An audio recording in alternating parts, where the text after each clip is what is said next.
c'est votre vie mobilité en ce jeudi avec Pauline Ducamp. Pauline, elle n'est pas avec nous ce matin parce qu'elle va nous faire un petit plaisir et un petit cadeau en exclusivité. On va parler voiture autonome. Pauline, où es-tu ?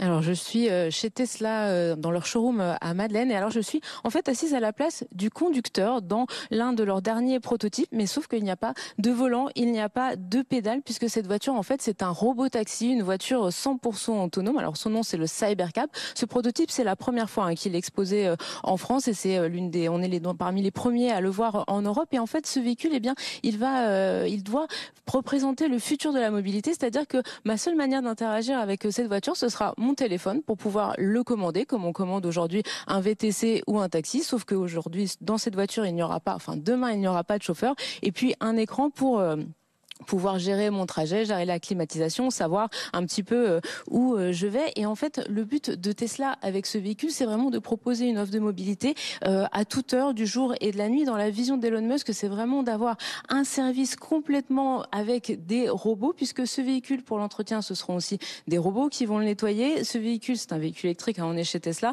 Il va se recharger par induction, donc il n'y aura pas besoin même d'humain pour brancher et débrancher le câble. Le but, c'est de proposer vraiment de la mobilité à toute heure du jour et de la nuit. Mais Pauline, dites-moi si je me trompe, mais il n'y a que 2 places.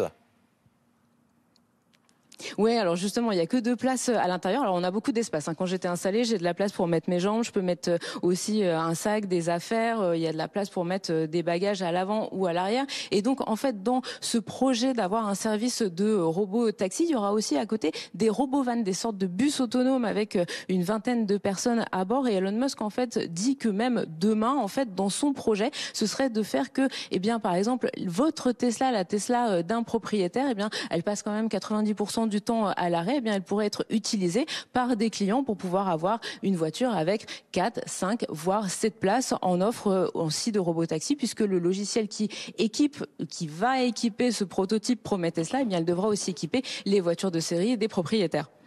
Mais pardon, Pauline, là, on est dans la voiture du futur. C'est un projet qui va voir le jour et quand ?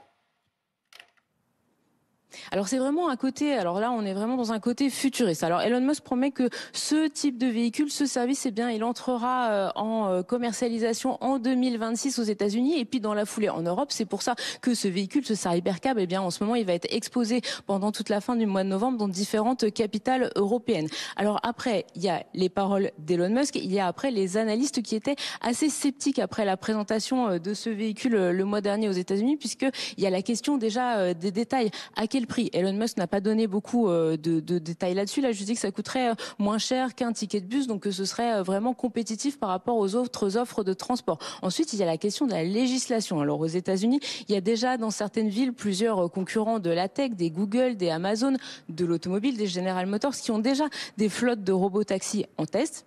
Ça reste des tests, même si des clients lambda peuvent les utiliser. Et même si aujourd'hui Elon Musk dit je veux importer ce service en Europe, il y a la question de la législation. Si aux États-Unis on peut imaginer que ça aille assez rapidement, en Europe en fait il y a plusieurs niveaux de validation à passer. Il y a que certaines routes qui sont homologuées aujourd'hui et seulement pour des véhicules semi-autonomes, pas des prototypes comme celui-ci où il y a même pas de volant, même pas de pédale. Il y a aussi l'obligation pour les États en fait de valider la technologie, de dire ok j'autorise ce type de voiture, ce type de technologie à circuler sur les routes. Donc ça risque de prendre certainement un petit peu plus de temps. Il y a aussi la question de l'acceptation du public, même si un spécialiste, un expert me disait de toute façon pour l'instant il n'y a peut-être pas de marché, mais la question, le juge de paix, ce sera le prix. Si le prix est abordable et compétitif, on trouvera des clients.